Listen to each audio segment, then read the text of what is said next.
Queens in the Black, the regal world of black women in fashion. In Stevie Wonder's classic song, Queen in the Black, from the Jungle Fever soundtrack, he begins the song with this line: "Excuse me please, your majesty, I chance this moment nervously to share with you a fantasy that I have lived inside of me." And in the chorus he says, "You're my queen in the black with your time-stopping body. You're my queen in the black with your eyes that hypnotize, girl. Queen in the black with your voice as sweet as candy. Queen in the black, Miss Ebony, you really turn me on."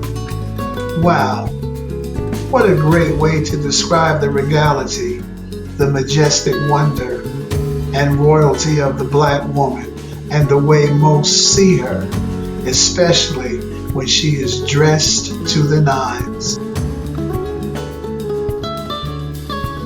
Hello again, J-Spot peeps, and welcome back to the J-Spot.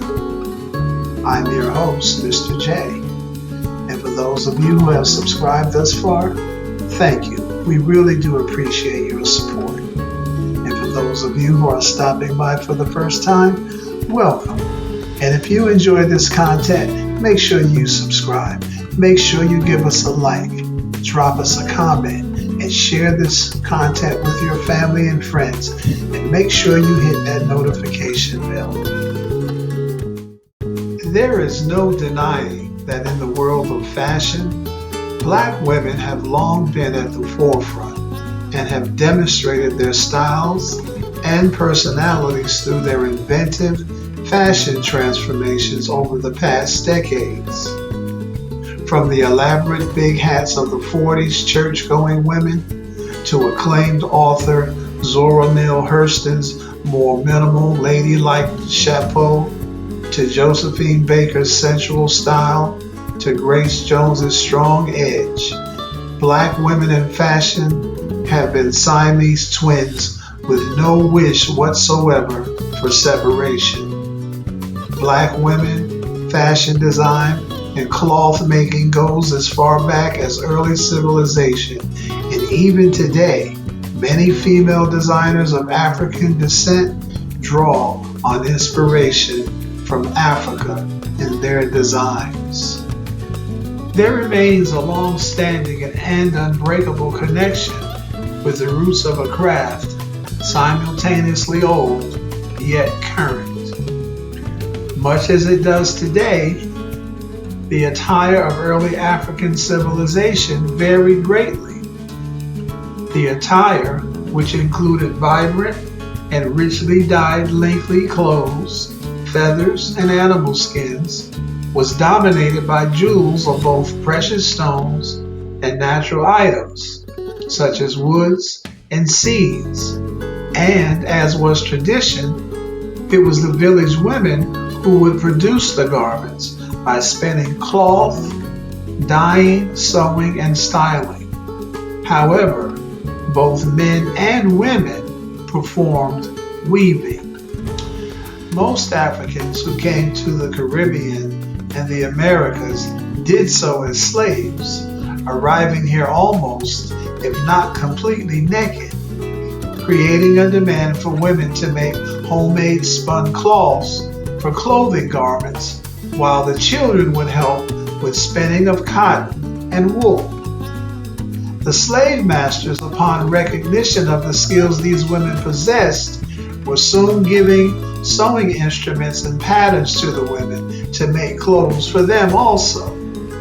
However, despite their prominence as dressmakers during the 18th century, African American women slaves had no influence on the design of the clothes made for their owners. They would follow the contemporary and European designs of cloth making, including for clothing which they made for themselves. As Africans and Americans began to gain their freedom, talented African American designers turned their skills into professions. It was not until the early 19th century that black women began to gain recognition as fashion designers in the full sense of creating personal designs.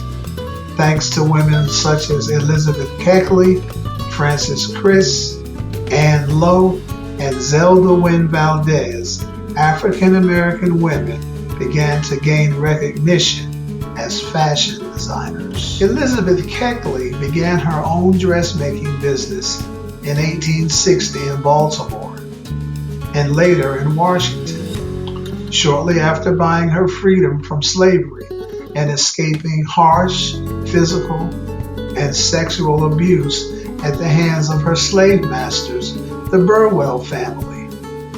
She went on to support herself and her son with the business of dressmaking and design. Among her prominent clients were Robert E. Lee, Verena Davis, wife of Jefferson Davis, and perhaps most significantly, the First Lady, Mary Todd Lincoln. Miss Keckley became much more than a dressmaker to the First Lady. She was also, in the words of Mary Lincoln, her best friend. Elizabeth Keckley made a real achievement from being a slave to a prominent dressmaker, businesswoman, and friend of the First Lady. Anne Lowe was born in Alabama in 1899 and moved to New York at the age of 16. She attended design school with a shop on Madison Avenue. Her clients included members of the Vanderbilt, Roosevelt, and Rockefeller families. She made more than 1,000 dresses per year for society clients and sold her designs in Henry, Bendel, Neiman Marcus, and I. Magnet. In 1953, Anne Lowe designed the dresses for the entire bridal party, the mother of the bride, and the bridal dress for the wedding of Jacqueline Bouvier to John F. Kennedy. Zelda Wynne Valdez opened her own shop on Broadway in New York in 1948. Known for her sexy, hip-hugging styles, she counted among clientele many of the notable black women of that era, including Dorothy Day, Josephine Baker, Marian Anderson, Ella Fitzgerald, and Gladys Knight. Wynne started out by cutting her patterns out of newsprint, studying her grandmother's seamstress, and working in her uncle's tailoring shop. Although relatively obscure, her work caught the eye of Hugh Hefner, who commissioned her to design the original and most popularly known costumes for the Playboy Bunnies. She also helped found the National Association of Fashion and Accessory Designers, an organization of black designers. Thank you once again, J-Spot peeps, for spending some of your valuable time here with me in the J-Spot. And for those of you who stopped by for the first time, thank you also. Make sure you subscribe if you have not already. Drop us a like, drop us a comment, and share this content with your family and friends. And please stay tuned for the next video in this series titled Queens in the Black, The Regal World of Black Women in Fashion, Part 2, Not a Hair Out of Place. And please come back to see me, because we have a lot more discovering to do and a lot more purpose to pursue. In the meantime, peace.